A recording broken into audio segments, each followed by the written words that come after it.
కురుక్షేత్రంలో పాండవుల విజయం ధర్మగర్జన అని చరిత్ర చెబుతోంది. ధర్మం గెలిచిందని మనమంటున్నాం. కాని ఆ గెలుపు వెనక రక్తంతో నిండిన శవాల గుట్టలను చూసి జగన్నాయకుడైన శ్రీకృష్ణుడే ఎందుకు మౌనంగా నిలిచిపోయాడు? 100 మంది కుమారులను కోల్పోయిన గాంధారి ఆక్రందనకు శ్రీకృష్ణుడే తలవంచేంతటి శక్తి ఉందా? సర్వశక్తిమంతుడైన కృష్ణుడు తన స్వంత వంశం ఒకరినొకరు చంపుకుంటుంటే ఎందుకు ఆపలేదు? విశ్వకర్మ సృష్టించిన ఆ మహాసృష్టి ద్వారక ఒకే రోజులో సముద్రగర్భంలో ఎలా మునిగిపోయింది? ద్వారక నిజంగా సముద్రంలో మునిగిపోయిందా, లేక అది మనం నమ్మిన పురాణ గాథ మాత్రమేనా? శ్రీకృష్ణుడి గుండె ఇంకా బతికే ఉందా?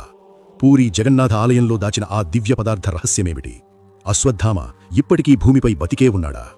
త్రేతాయుగంలో శ్రీరాముడు వాలిని వెనుకనుంచి సంహరించిన ఆ ఒక్క బాణం ద్వాపరంలో కృష్ణుడి పాదాన్ని ఎలా చేరుకుంది?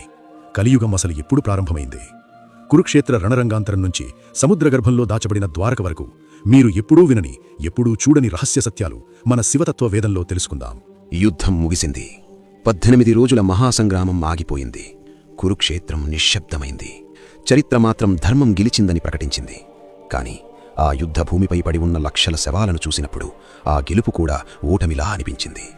గాలిలో ఇంకా రక్తపు వాసనే తేలుతోంది. భూమి ఇంకా యోధుల అరుపులను మరిచిపోలేక నిశ్శబ్దంగా వేదనను మోస్తోంది. అలాంటి క్షణంలో ప్రపంచాన్ని నడిపించే సాక్షాత్తు శ్రీకృష్ణుడు కూడా చిరునవ్వు నవ్వలేక నిలబడ్డాడు. ఎందుకంటే కురుక్షేత్ర యుద్ధం నిజానికి ముగింపు కాదు, అది మరొక భయంకరమైన వినాశనానికి ఆరంభం. కాలం అనే ఒక అజ్ఞాత శక్తి యుద్ధభూమిపై నిశ్శబ్దంగా నిలబడి ఉంది. మనుషులు గెలుపు ఓటముల గురించి మాట్లాడుతున్నారు, కాని కాలం మాత్రం కేవలం తన పని చేస్తోంది.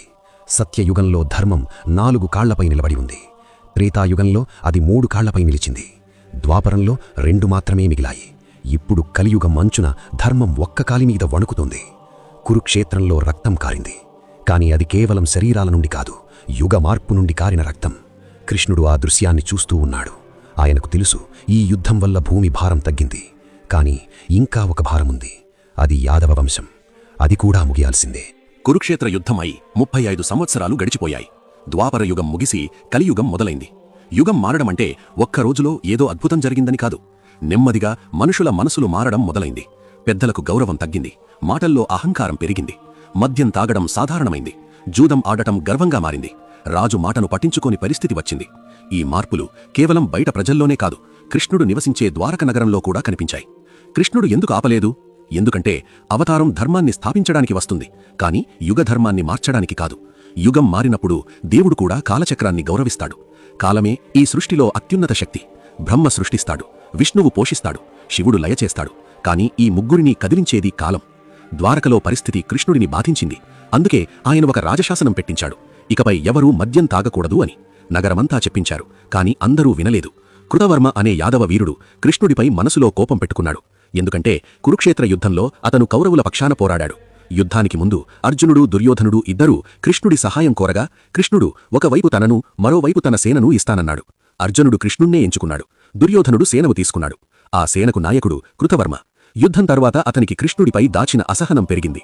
కృష్ణుడు మద్యం తాగద్దు అన్నప్పుడు కృతవర్మ వ్యంగ్యంగా నవ్వాడు. తాగద్దు అన్నాడు కాని తినద్దు అనలేదు కదా అని మద్యం అన్నంలో కలిపి తినడం మొదలుపెట్టాడు. ఇతరులను అలానే చేయించాడు. ఇది కేవలం నియమాన్ని తప్పించుకోవడం కాదు, ధర్మాన్ని ఎగతాళి చేయడం.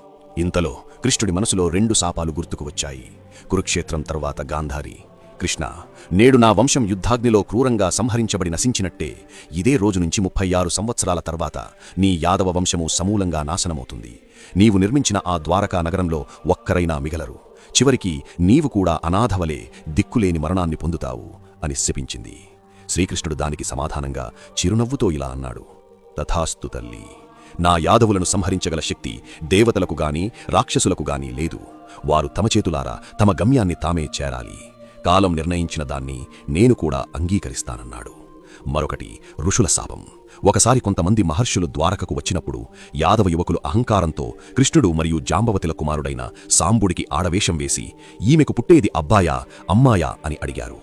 ఋషులు కోపంతో, ఇతని కడుపులో నుంచి ఇనుప ముసలం పుడుతుంది, అది మీ వంశాన్ని నాశనం చేస్తుంది అని శపించారు. మరుసటి రోజు నిజంగానే సాంబుడి పొత్తి కడుపు నుంచి ఇనుప ముసలం బయటపడింది. శ్రీకృష్ణుడి తండ్రి వసుదేవుడు భయపడి దానిని పొడి చేసి సముద్రంలో వేయించాడు. కాని ఆ పొడి సముద్ర తీరంలో తుంగ మొక్కలుగా మొలిచింది. ఆ ముసలంలో ఒక చిన్న ఇనుప మొక్క మాత్రం పూర్తిగా పొడి అవ్వలేదు. దాన్ని కూడా సముద్రంలోకి విసిరేశారు. కాలక్రమంలో ఆ ఇనుప ముక్కను ఒక చేప మింగింది. కొంతకాలానికి ఆ చేప ఒక మత్స్యకారుడి వలలో చిక్కింది. అతడు ఆ చేప కడుపు చీల్చగా లోపల మెరిసే ఆ ఇనుప ముక్క కనిపించింది. దాన్ని పారేయకుండా జరా అనే వేటగాడు తన బాణపు అగ్రభాగానికి అమర్చుకున్నాడు. అందరూ ప్రమాదం తప్పిందని అనుకున్నారు. కాని విధి తన పని మొదలుపెట్టింది. ఒకరోజు కృష్ణుడు బలరాముడితో ఒంటరిగా మాట్లాడాడు.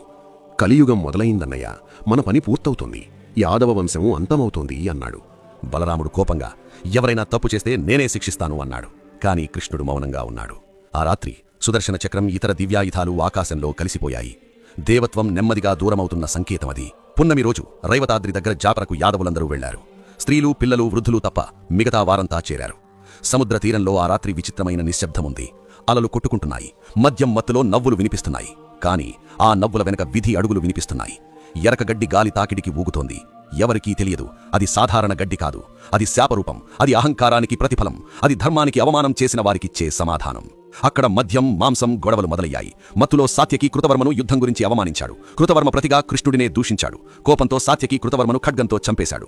అక్కడితో గొడవ పెద్దదైంది. వంశాలుగా విడిపోయి ఒకరిపై ఒకరు దాడి చేశారు. చేతిలో ఆయుధాలు లేవు. తీరంలో ఉన్న తుంగ మొక్కలనే పీకి కొట్టుకున్నారు. గుర్తుంది కదా, అవే ఇనుప ముసలపు చూర్ణం నుంచి పుట్టినవి. ప్రతి దెబ్బకు ప్రాణాలు పోయాయి. తండ్రి కొడుకును, అన్న తమ్ముణ్ణి గుర్తు లేకుండా కొట్టుకున్నారు. సాత్యకి చనిపోయాడు. కృష్ణుడి కుమారులైన సాంబుడు, ప్రద్యుమ్నుడు కూడా చనిపోయారు. కొద్ది గంటల్లో యాదవ వంశం పూర్తిగా నశించింది. కృష్ణుడు చూస్తూనే ఉన్నాడు, ఆపలేదు. ఎందుకంటే ఇది కాలచక్రం. ఆయన ఆపగలడు, కానీ ఆయన ఆపలేదు. ఎందుకంటే అవతారం తన కుటుంబాన్ని రక్షించడానికి కాదు, సృష్టి సమతుల్యతను నిలబెట్టడానికి. బలరాముడు యోగ సమాధిలో కూర్చున్నాడు. అతని నోటి నుంచి మహాసర్పరూపం వెలువడి సముద్రంలో కలిసిపోయింది.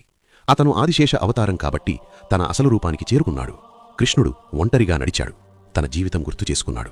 ఒకసారి దుర్వాస మహర్షి తన శరీరమంతా పాయసం పూయమన్నప్పుడు కృష్ణుడు అరికాలికి పూయడం మర్చిపోయాడు. దుర్వాసుడు, నీ ప్రాణం అరికాలి వద్దే ముగుస్తుంది అని అన్నాడు. అలాగే రామావతారంలో వాలిని వెనుక నుంచి బాణంతో కుట్టిన ఘటనకు సంబంధించిన రుణం కూడా తీర్చాల్సిన సమయం వచ్చింది. అక్కడ ఒక గాఢమైన తత్వముంది. త్రేతాయుగంలో శ్రీరాముడు వాలిని చెట్టు వెనుక నుండి బాణంతో సంహరించాడు. వాలి ఆ సమయంలో ప్రశ్నించాడు, సామాన్య వేటగాడిలా ఎందుకు నన్ను వెనుక నుంచి కొట్టావు? రాముడు సమాధానమిచ్చాడు, రాజధర్మం ప్రకారం అధర్మిని సంహరించాను. కాని సృష్టిలో ప్రతి కార్యానికి ప్రతిఫలముంటుంది. వాలి తన మరణ సమయంలో ఒక రుణం మిగిల్చాడు. ఆ రుణం కాలచక్రంలో నిలిచిపోయింది. ద్వాపరయుగంలో అదే వాలి జర అనే వేటగాడిగా పుట్టాడు. ఇది శాపం కాదు, ఇది కర్మసూత్రం. దేవుడికి కర్మసూత్రం వర్తిస్తుంది. ఎందుకంటే అవతారం తీసుకున్నప్పుడు ఆయన కూడా లీలగా మానవ నియమాలకు లోబడతాడు. అది త్రేతాయుగం నుండి వచ్చిన ప్రతిధ్వని. అది కాలం పూర్తి చేసిన ఒక వలయం. కృష్ణుడు యాదవుల నాశనాన్ని తన కళ్ళారా చూసిన తరువాత ఒక్క క్షణం కూడా వృధా చెయ్యలేదు. ఇది కేవలం కుటుంబ విషాదం కాదు, ఇదొక యుగాంత ఘడియ అని ఆయనకు స్పష్టంగా తెలుసు. ద్వారక నగరం కూడా ఇక నిలవదని ఆయనకు ముందే గాంధారి శాపం ద్వారా తెలుసు. సముద్రం త్వరలో ఈ నగరాన్ని మింగేస్తుందని దివ్య దృష్టితో గ్రహించాడు. అందుకే ఆయన వెంటనే తన విశ్వాసపాత్ర సారథి దారుకుడిని పిలిచాడు. ఇక్కడ జరిగినదంతా అర్జునుడికి చెప్పు. యాదవ వంశమంతమైంది. ద్వారకకు మిగిలిన స్త్రీలు, పిల్లలు, వృద్ధులు ప్రమాదంలో ఉన్నారు. అర్జునుడే వారిని రక్షించగలడు. వెంటనే వెళ్ళి అతన్ని తీసుకురా అని ఆజ్ఞాపించాడు. కృష్ణుడికి తెలుసు, పాండవులలో అర్జునుడే తన హృదయానికి అత్యంత సమీపుడు. తన నిర్యాణానంతరం ఈ బాధ్యతను మోయగల శక్తి, ధైర్యం, కర్తవ్యబోధ అర్జునుడికే ఉందని ఆయన నిశ్చయించాడు. అందుకే దారుకుడిని హస్తినాపురానికి పంపించాడు. యాదవుల వినాశనం చూసిన తరువాత శ్రీకృష్ణుడు సముద్ర తీరాన ఉన్న ఒక రావి చెట్టు కిందకు నడిచాడు. అక్కడ నేలపై కూర్చుని తన కుడికాలిపై ఎడమకాలు వేసుకుని యోగముద్రలో స్థిరంగా ఆసీనుడయ్యాడు. కళ్లను మెల్లగా మూసుకుని తన జీవితమంతా ఒక క్షణంలో పరీక్షించినట్టుగా అంతర్ముఖుడయ్యాడు. గోకులంలోని బాల్య లీలల నుంచి కురుక్షేత్ర విశ్వరూపం వరకు ప్రతి ఘట్టం ఆయన చైతన్యంలో మెరుపులా ప్రత్యక్షమైంది. ఆయన శరీరం నిశ్చలంగా ఉంది, కాని ఆ నిశ్చలతలోనే పరబ్రహ్మ తేజస్సు ప్రకాశిస్తోంది. అదే సమయంలో దూరంలో వేటాడుతున్న జరా అనే వేటగాడికి కృష్ణుని పాదం గడ్డి మధ్య మెరిసే జింక కంటిలా కనిపించింది. అతడు బాణాన్ని ఎక్కించి విడిచాడు. అది వేగంగా వచ్చి శ్రీకృష్ణుని పాదాన్ని తాకింది. గుర్తుంది కదా, సముద్రంలో పడేసిన ఆ ఇనుప ముక్కే తిరిగి బాణమయి వచ్చి కృష్ణుడి పాదాన్ని తాకింది. కర్మను దేవుడైనా తప్పించలేడనే సత్యాన్ని కాలమే మళ్లీ గుర్తుచేసింది. దగ్గరకొచ్చి చూసిన వేటగాడు భయంతో వణికిపోయాడు. స్వామి, అజ్ఞానంతో చేసిన ఘోర పాపమిది. నన్ను క్షమించకండి, శిక్షించండి. మీలాంటి మహాత్ముని మీద బాణం సంధించిన ఈ చేతులు ఉండటానికి అర్హం కావు. నన్నిక్కడికిక్కడే సంహరించండి స్వామి అని జరా భయంతో ఆయన పాదాలపై పడిపోయాడు. కృష్ణుడు చిరునవ్వుతో, ఇది నీ తప్పు కాదు, ఇలా జరగాల్సిందే అని ఓదార్చి తన దేహాన్ని విడిచాడు. శ్రీకృష్ణుడు తన దేహాన్ని విడిచిన క్షణం